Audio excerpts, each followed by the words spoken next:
नमस्कार, मैं हूं दीपाली राणा। आप देख रहे हैं योर मनी, पर्सनल फाइनेंस से जुड़ा हमारा खास शो जो लेकर आते हैं हम ताकि आपकी कर सके मदद। अगर आप भी जानना चाहते हैं कब कहां कैसे शुरुआत करें, कैसे निवेश की करें प्लानिंग, या फिर अपने पोर्टफोलियो को और कैसे बेहतर बना सकते हैं, इन सब मुद्दों पर योर मनी आपका साथ देने के लिए तैयार है। आप अपने सवाल हम तक पहुंचा सकते हैं। नोट कर लीजिए सबसे पहले तरीका इस शो में शामिल होने का, yourmoney@nw18.com ये हमारा ईमेल आईडी है। अपने सवाल हमें लिख भेजिए। इसके अलावा 7045220000 हमारा व्हाट्सएप नंबर है, अपने सवाल लिखकर भेज सकते हैं। फेसबुक, ट्विटर पर ये शो आप लाइव भी देख सकते हैं, साथ ही अपने क्वेश्चंस पोस्ट भी कर सकते हैं #AskAwaz योर मनी लिखकर। तो ये है तरीका इस शो में पार्टिसिपेट करने का। इसके अलावा आपकी जो तमाम क्वेरीज है वो हम आगे शो में शामिल करेंगे ही। आज आपके सभी सवालों को आंसर करने के लिए आनंद राठी वेल्थ के डिप्टी सीईओ फिरोज अजीज मौजूद हैं। फिरोज जी नमस्कार, स्वागत है आपका। और सवाल लेंगे उससे पहले जो आज कल हॉट टॉपिक बना हुआ है जिसने सबकी नींदें गायब की हुई हैं, सबके अंदर डर है, वो है सिलिकॉन वैली संकट। और भारत भी इससे अछूता नहीं है। तो सबसे पहले तो ये समझना चाहेंगे कि एग्जैक्टली ये क्राइसिस क्या है, क्या असर इसका भारत पे रहेगा, या फिर क्या इस सिचुएशन में भी अपॉर्चुनिटीज हैं। तो बेसिकली कैसे देखते हैं आप इस पूरे ही क्राइसिस को? दीपाली जी देखिए, क्राइसिस जैसे आपने कहा कि क्राइसिस को एटलीस्ट समझना हर निवेशक के लिए जरूरी है। एटलीस्ट सरलता से, अगर डिटेल में नहीं तो एटलीस्ट सुपरफिशियली समझना जरूरी है। अगर हम इस क्राइसिस को देखें तो हमें जरूर 2008 की याद आती है, जब बड़ी बड़ी बैंकें फेल होने की कतार में थी। बट ये टाइम थोड़ा डिफरेंट है। हुआ क्या है कि महंगाई के चलते काफी सारी सेंट्रल बैंक्स, जापान हो गई, यूरोप हो गई, यूएस हो गई, सब लोगों ने ब्याज दरें बढ़ाई हैं। इंडिया ने भी ब्याज दरें बढ़ाई हैं। रेपो रेट, रिवर्स रेपो 2.5% से बढ़ा है अप्रोक्सीमेटली। सो ये जब ब्याज दरें बढ़ती हैं और तो 10 ईयर की जो रेट्स होती हैं वो भी बढ़ जाती हैं। जैसे यूएस में 10 साल का फेड का ब्याज था 1.8% एक साल पहले, लास्ट मार्च में। अब वो है 3.5% का ब्याज है। तो अगर ब्याज दरें इतनी बढ़ जाती हैं तो आपने देखा होगा कि बॉन्ड के प्राइसेस गिर जाते हैं, डेट फंड के भी प्राइसेस गिर जाते हैं। तो बैंकों के पास जो भी बॉन्ड पोर्टफोलियोज थे उसमें मार्क टू मार्केट लॉसेस काफी सारे आ गए, क्योंकि ब्याज दरें बढ़ती हैं तो बॉन्ड पोर्टफोलियो में गिरावट देखने को। अब अगर गिरावट देखने को मिले और उनका जो बॉन्ड पोर्टफोलियो है मार्क टू मार्केट लॉस में हो, और ऐसे मौके पे लोग पैसा विड्रॉ करने आ जाएं, तो लॉस बुक करके उनको पैसे देने पड़ते हैं। तो ये करते करते बैंकों ने जो विड्रॉवल्स की तो लॉस बुक करते गए। तो उनकी जो इक्विटी कैपिटल थी, जो उनकी जो खुद की कैपिटल थी, बोरो की हुई नहीं, उसमें काफी डिप्लीशन आ गई। जैसे आप एसबीबी बैंक की जो बात करें तो उन्होंने कहा कि भाई हमें $2 बिलियन और इक्विटी कैपिटल चाहिए। तो ये सुनते ही लोग घबरा गए कि यार $2 बिलियन इनको अचानक क्यों चाहिए। तब वो लॉस सामने आ गया तो सब लोग एक साथ 45 से 48 बिलियन डॉलर विड्रॉ करने आ गए इतने कम समय में। तो बैंक तो अगर इतने कम समय में इतने पैसे का प्रबंध करना कोई भी बैंक के लिए मुश्किल होता है, तो इसको कहते हैं run on the bank. But सुकून ये है कि इस बार जो 2008 की जो प्रॉब्लम है वो वैसी प्रॉब्लम नहीं है जहां पे लोग इंडिविजुअल्स डिफॉल्ट कर रहे हैं। लास्ट टाइम 2008 में काफी सारे लोग होम लोन लेके पैसे वापस ही नहीं कर रहे थे, उसको कह रहे थे सब प्राइम क्राइसिस। तो इस बार प्रॉब्लम थोड़ी सॉल्वेबल है। दूसरी बैंक मर्ज करने के लिए तैयार हैं, टेक ओवर के लिए तैयार हैं। सेंट्रल गवर्नमेंट भी, मतलब सेंट्रल बैंक्स भी उनको लिक्विडिटी शॉर्ट टर्म प्रोवाइड करने के लिए तैयार हैं। तो एसेट लायबिलिटी मिसमैच जो प्रॉब्लम इस बार है उसको होपफुली सॉल्व कर सकते हैं। बट फर्क तो पड़ेगा, इक्विटी मार्केट में फर्क पड़ेगा। बट इंडियन बैंकिंग सिस्टम बहुत सेफ है, उसका कारण भी बताता हूं Deepali ji, but I will stop here now. बिल्कुल। तो मैं सेक्टर्स पर ही आ रही थी फिरोज जी, बैंक्स हो या टेक कंपनीज हो, क्या इम्पैक्ट इन पर, और क्या आपका एनालिसिस? देखिए दीपाली जी, जब हम इम्पैक्ट की बात करें ना, दो किस्म की इम्पैक्ट होती है। एक तो बैंक, इंडियन बैंकिंग सिस्टम कितना रोबस्ट है, उसकी भी सेम प्रॉब्लम हो सकती है कि नहीं हो सकती। दूसरा, इस पूरे सेंटिमेंट के चलते इक्विटी मार्केट में क्या फर्क पड़ता है। फिर तीसरा पॉइंट ये आता है कि कौन से सेक्टर में तकलीफें आ सकती। तो पहले मैं डेट की तरफ या बैंक की तरफ, अगर आपने बैंकों में एफडीआं कराई है तो आपको घबराने की क्यों बात नहीं है ये, राइट। इंडियन बैंक्स को वो नौबत नहीं आई, क्योंकि इंडिया का जो ब्याज बढ़ा है 2.5%, वो रेपो रेट बढ़ा है 24 मई लास्ट ईयर से। 2.5% की जो बढ़त आई है वो कोविड के चलते बहुत कम कर दिया था ब्याज रेपो, उसको उन्होंने करेक्ट किया है। अगर हम 10 ईयर जीसेक की बात करें, 10 ईयर इंडियन गवर्नमेंट के बॉन्ड की बात करें, वो थी 6.25, आज हो गई वो 7.25 अप्रोक्सीमेटली। तो सिर्फ 1% का फर्क पड़ा है, 6.25 से 7.25। यूएस की तरह नहीं है कि 1%, 1.5% का ब्याज 3.5 पहुंच, डबल से ज्यादा हो गया। इंडिया का जो 10 ईयर जीसेक है वो इतना नहीं पड़ा है, 15% बढ़ना कोई बड़ी बात नहीं। 2008 में, 2018 में भी, 2017 में भी 9% तक गया था 10 ईयर ब्याज। तो इंडिया के लिए ये कोई बिजनेस एज यूजुअल है। इतनी इतनी bond losses, M2M losses Indian banking system में नहीं होंगी।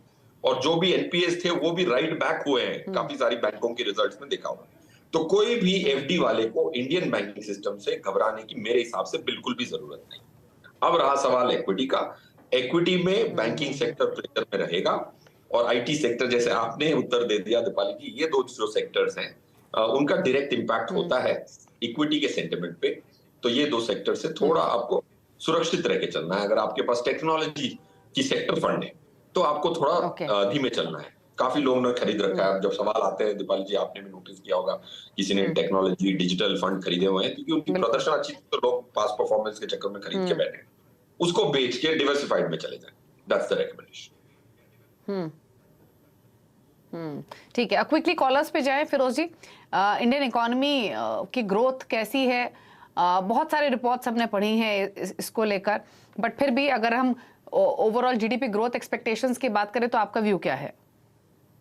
देखिए, इक्विटी मतलब जीडीपी की जो ग्रोथ है वो हमारे हिसाब से जो 6.25 और 7% रियल टर्म्स में जरूर आ सकती है। और जीडीपी की जो ग्रोथ है उसका अच्छा प्रॉक्सी या लीड इंडिकेटर जो है वो टैक्स कलेक्शन होती है। अगर टैक्स आपकी अच्छी कलेक्शन हो रही है तो ऐसा हो नहीं सकता कि आपकी जीडीपी बहुत खराब करे। माना कि थोड़ी 19-20 हो सकती है, बट आपकी tax collection, direct tax collection 26% से बढ़ी, इनडायरेक्ट टैक्स कलेक्शन 28% से बढ़ी।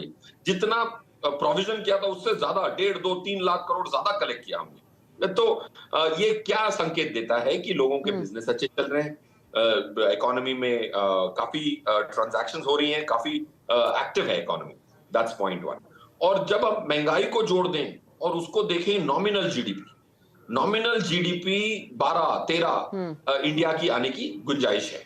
तो आपके जो इंडियन कॉर्पोरेट्स वो हमेशा नॉमिनल जीडीपी के इर्द गिर्द ही कमाते हैं। तो इतनी कमाई अगर इंडियन कॉर्पोरेट्स की हो तो मुझे नहीं लगता कि इक्विटी मार्केट्स पे इंपैक्ट हो सकता है। To answer your point question, GDP will continue to be one of the largest और the fastest growing economies in the top 10। And equity market में निफ्टी की अगर आप देखें, उनकी कमाई जीडीपी के इर्द गिर्द रहती है। इसीलिए जीडीपी का आंकड़ा इक्विटी इन्वेस्टर के लिए बहुत महत्वपूर्ण है, राइट। और अगर निफ्टी की उतनी कमाई रहती है, जैसे इस साल निफ्टी की जो कमाई है 830 रुपया की उम्मीद है, तो अगर 17,000 की निफ्टी है, 830 रुपए की कमाई है, तो 19-20 गुना is the PE of Nifty. So जो करेक्शन होना था मेरे हिसाब से हो चुका है। 5-7% ऊपर नीचे मार्केट की बर्ताव है, उससे ना डरे। कोई कैटास्ट्रोफिक फॉल की उम्मीद बिल्कुल नहीं करता हूं। ओके, चलिए, तो फिरोज जी ने यहाँ पर समझाने की कोशिश की है कि क्या इसके मायने हैं, भारत पर इसका क्या असर है, कौन से सेक्टर्स इंपैक्टेड हैं। सवाल लेते हैं अब शो में, और मनोज पहले कॉलर हमारे साथ पुणे से फुल लाइन पर मौजूद है। मनोज नमस्कार, बताइए क्या सवाल है? नमस्कार ma'am, good evening. Good evening, पूछिए सवाल। मैम, मैंने मेरा प्रेजेंट पोर्टफोलियो आपको भेजा हुआ है। उसमें मेरा एनपीएस में tier 1 as well as tier 2 में इन्वेस्टमेंट है, पब्लिक प्रोविडेंट फंड है और एम्प्लॉय प्रोविडेंट फंड है। ओके। और मेरे टोटल प्रेजेंट जो पोर्टफोलियो है उसकी इन्वेस्टेड वैल्यू अराउंड 54 लाख है मैम। ठीक है। तो आपका गोल क्या है, क्या जानना चाहते हैं आप? मेरे 3 गोल्स है मैम। सबसे पहला मेरा गोल है खुद का जो घर है, ओन हाउस के लिए मुझे 10 लाख चाहिए 5 साल बाद। सेकंड गोल है चाइल्ड एजुकेशन के लिए मुझे 25 लाख चाहिए आफ्टर 10 इयर्स। और थर्ड वन रिटायरमेंट के लिए मुझे 3 करोड़ चाहिए आफ्टर 17 इयर्स। तो ये मेरे 3 गोल्स है मैम। तो मेरा सवाल ये है ठीक है। मैम, मेरा प्रेजेंट आप पोर्टफोलियो पूछ है लेते हैं आपके उसको goals। जी ठीक है, तो आपका जो एग्जिस्टिंग पोर्टफोलियो है उस पर ले लेते हैं फिरोज जी का सजेशन।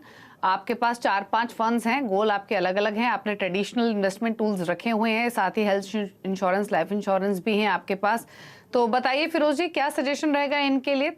2-3 गोल्स ये लेकर चल रहे हैं, क्या व्यू आपका?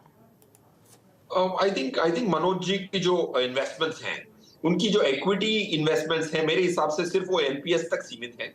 और एनपीएस में जैसे इनको टियर 1 में 15 लाख रुपए इन्होंने कंट्रीब्यूट किए हैं, 25 लाख अप्रोक्सीमेटली पहुंच गया है, तो जाहिर सी बात है इक्विटी एक्सपोजर होगा इसमें।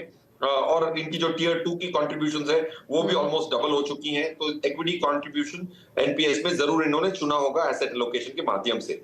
तो ये बहुत अच्छा है कि आपने इक्विटी चुना है, बट बाहर आपने इक्विटी नहीं रखा है। देखिए आपकी उम्र है 43, इंसिडेंटली मेरी भी उम्र 43 है। एक्चुअली अगर आपके पास 25 लाख रुपए ईपीएफ और पीपीएफ में पड़े हैं 54 लाख में से, और एनपीएस में भी जाहिर सी बात है एटलीस्ट 1/3 उधर होगा, तो आपकी एसेट एलोकेशन में सिर्फ 35 से 40% इक्विटी है।